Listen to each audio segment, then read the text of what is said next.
Sahabat Golagong TV, happy weekend. Akun YouTube ramah keluarga tentang literasi semua ada di sini. Penulis dan buku, kali ini episode resensi masih antologi cerita pendek Ora Kadut Jadi Tokoh. Hasil dari pelatihan menulis yang diselenggarakan oleh SIP Publishing yang bermarkas di Banyumas, Purwokerto. Ikuti ya. Penulis dan buku. Ayo para penulis pemula, penulis muda berkumpul di sini.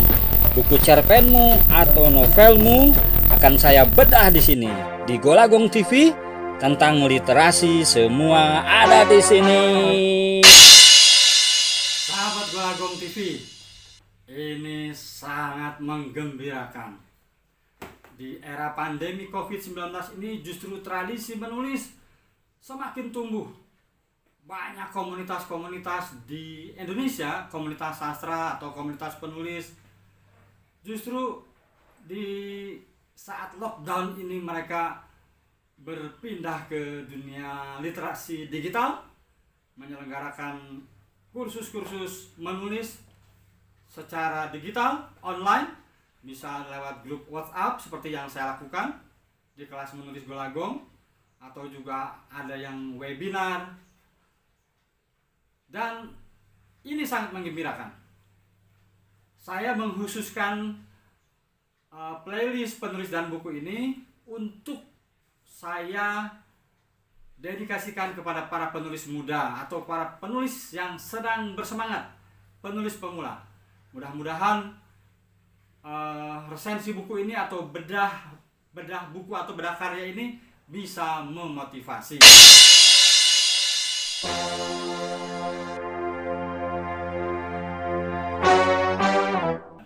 Nah, saya akan melanjutkan pembahasan bedah karya cerita pendek yang tergabung di antologi cerita pendek Ora Kadut Jadi Tokoh. Judul buku ini memang mengambil dari judul cerita pendek yang saya tulis. Saya sih tadinya ingin judulnya yang lain saja.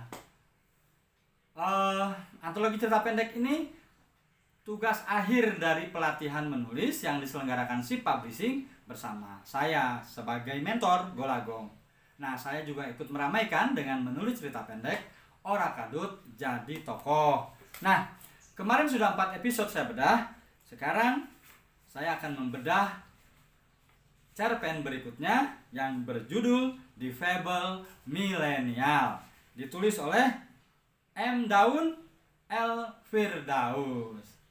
Ikuti ya.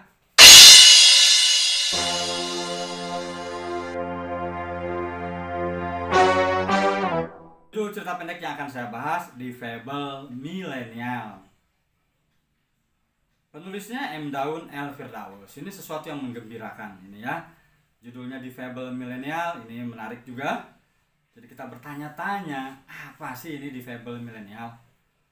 Nah, sinopsisnya adalah menceritakan di sebuah desa, di alun-alun balai desanya sedang ada sosialisasi dari calon bupati di kota itu ya, di daerah itu. Nah, Antonio namanya dengan istrinya datang bagi-bagi sembako di desa itu. Kemudian di desa itu selain ada perangkat desanya, lurah dan sekretarisnya, kemudian warga, ada satu anak yang cacat mental. Nah, jadi si anak itulah yang kemudian mengacaukan sosialisasi dari Antonio yang mencalonkan jadi bupati. Antonio ini putra dari anggota Dewan DPR Pusat Jakarta ya. Nah, saya mau membedah unsur-unsur intrinsiknya tentu ya. Saya akan mengutip yang paling mudah Edgar Allan Poe, penulis dari Amerika Serikat. Dia menyebutkan bahwa kalau menulis cerita pendek, ya jangan panjang-panjang, namanya juga cerita pendek. Semuanya serba pendek, termasuk setting waktunya juga satu waktu saja pada saat itu. Kemudian setting lokasinya juga kalau bisa jangan kemana-mana, di situ saja. Nah, tokoh-tokohnya juga jangan terlalu banyak, ya. Nah, kemudian konfliknya juga paling banyak 2, tapi satu terfokus ke satu konflik yang diwakili oleh satu tokoh dengan tokoh-tokoh lain di satu kesempatan itu sudah cukup baik. Nah, batuk. Nah, di Fable Milenial ini sudah memenuhi syarat-syarat itu sebagai sebuah cerita pendek, ya. Nah, yang ingin saya bahas adalah point of view-nya. Ini menarik, orang kedua pakai kau, ya. Jadi si penulis posisinya di sini menceritakan kepada pembaca bahwa dia sedang berbicara pada kau, pada temannya, si orang cacat tadi. Nah, yang ingin saya kritik di sini adalah menggunakan point of view kau itu memang agak sulit, ya, agak ribet, kadang-kala takut lupa aja. Ceritanya di sini, ketika si Antonio calon bupati itu membagi-bagikan sembako, dia ingin difoto bersama warga, tapi kamera yang dipakai oleh asistennya diraih oleh si orang cacat tadi, kemudian jatuh, lalu pemotretan gagal. Ketika Antonio bergaya, ayo foto, kameranya rusak. Antonio bad mood, kemudian pergi meninggalkan desa itu, lalu bilang, bagikan, kalau ada sisanya bawa balik. Padahal sebelumnya di pembuka, ketika si tokoh cacat itu melemparkan air plastik bekas air minuman, air mineral ukuran gelas itu, mengenai sepatu mahalnya, Antonio masih bisa menahan diri. Dihapusnya, dielapnya dengan tisu, kemudian dia bicara pada warga desa bahwa orang seperti tokoh kau ini yang cacat mental ini harus dijaga, dirawat, dan sebagainya. Si penulis juga sudah mengingatkan pembaca di awal-awal bahwa si tokoh cacat ini selalu jadi rebutan perhatian ketika musim pilkada. Nah, ini memang relevan dengan pilkada serentak sekarang. Hanya rasa-rasanya nih plot hole, ya, ada logika yang harus diperbaiki. Ketika kameranya tadi rusak, lalu Antonio yang ingin merebut posisi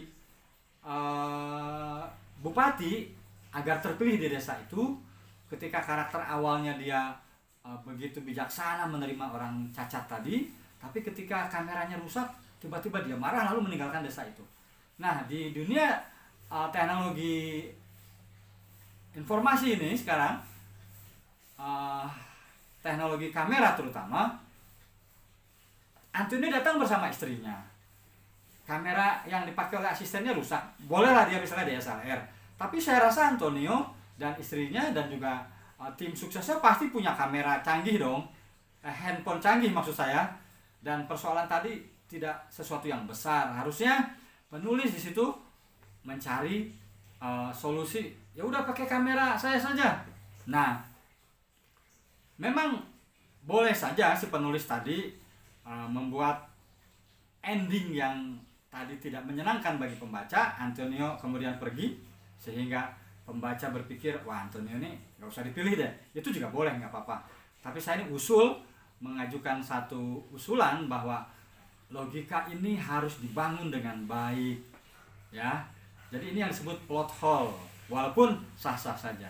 Tapi secara keseluruhan ini udah oke, tema ini udah oke. Hanya hati-hati menggunakan point of view orang kedua. Nah, buat penulisnya M. Daun L. Firdaus, selamat ya.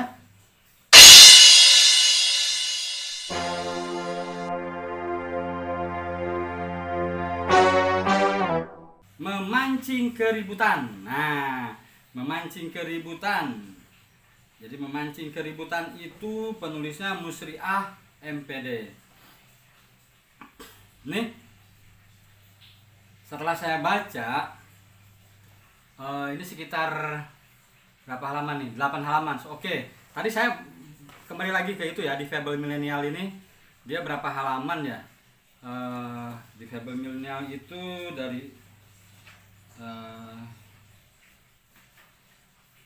bentar ya.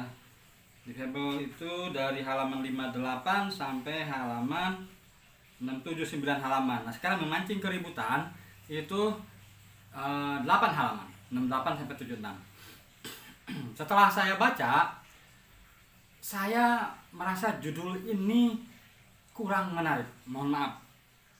Memancing keributan, artinya pembaca udah tahu ini ada yang ribut. Tapi justru sebetulnya karakter karakter Kiai Saprol ini yang menarik.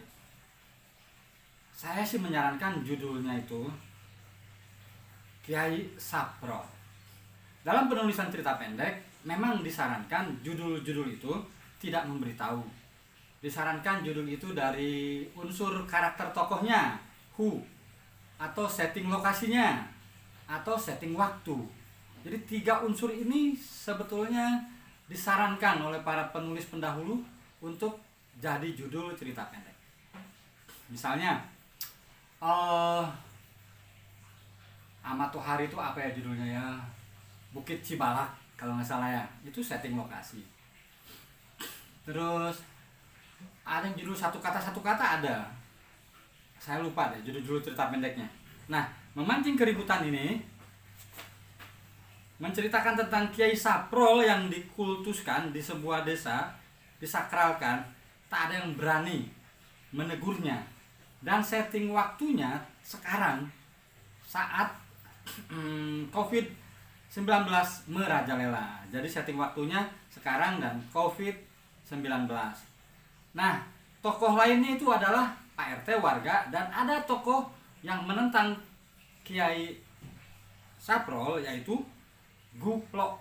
Nah, si Guplo inilah yang mengkritik Kiai Saprol ini.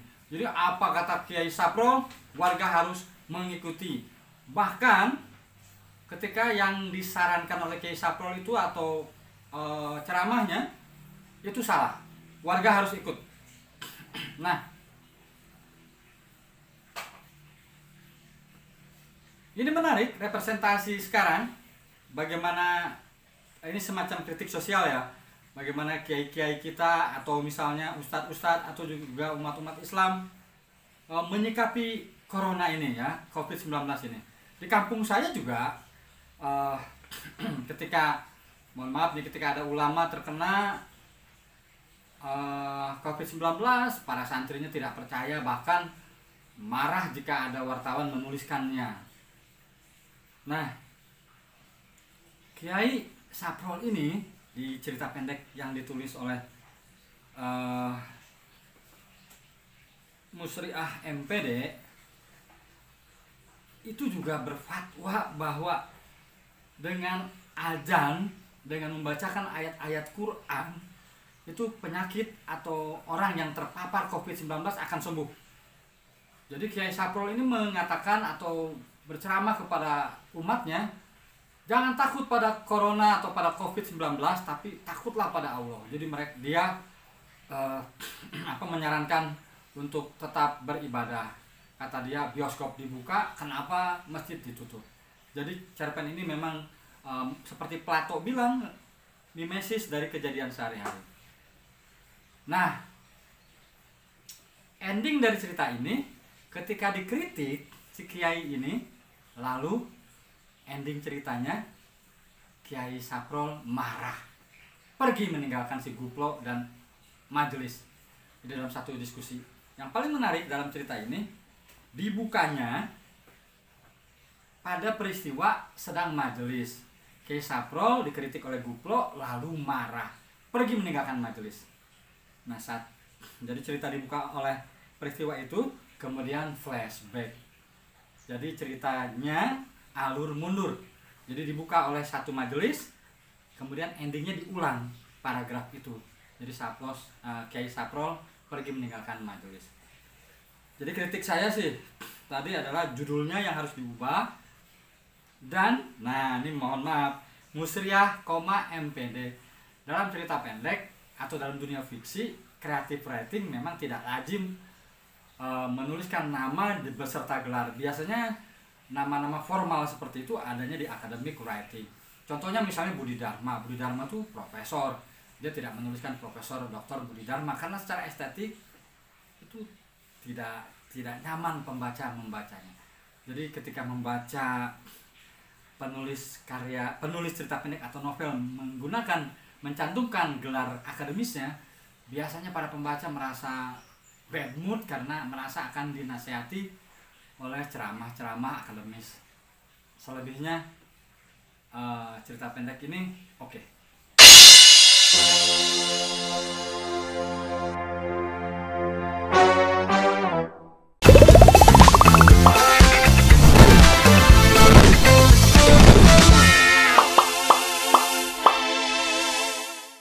Terima kasih sudah menonton.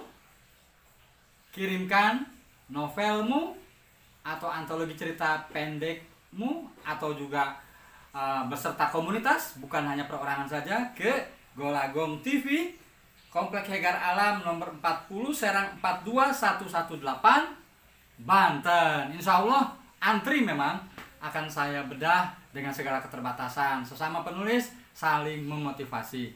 Sampai jumpa di episode berikutnya. Salam literasi. Penulis dan buku.